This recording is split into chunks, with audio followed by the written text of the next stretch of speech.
মার্কিন president Donald ট্রাম্পের Greenland দখলের হুমকির মধ্যেই দ্বীপটি সফর করেছেন ডেনমার্কের প্রধানমন্ত্রী মেটে ফ্রেডেরিকসেন।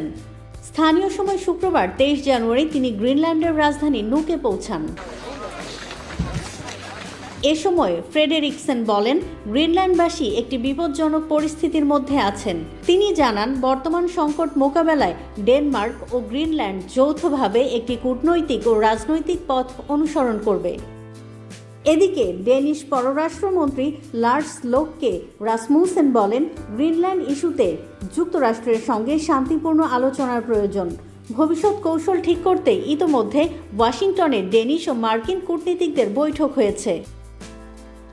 বেশ কিছুদিন ধরে কৌশলগতভাবে গুরুত্বপূর্ণ এই দ্বীপটি নিয়ন্ত্রণে নেয়ার হুমকি দিয়ে আসছেন ট্রাম্প। এতে ইউরোপের দেশগুলোর সঙ্গে যুক্তরাষ্ট্রের কূটনৈতিক টানাপোড়েন বেড়েছে।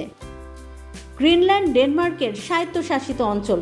ডেনমার্ক সরকার বলেছে, এই অঞ্চলের সার্বভৌমত্ব কোনোভাবেই আলোচনার বিষয় নয়।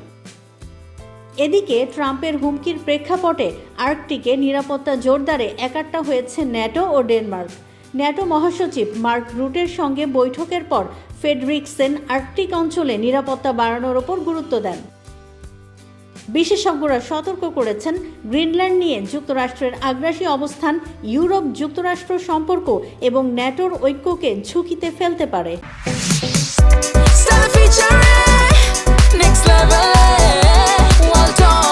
Side by side, free.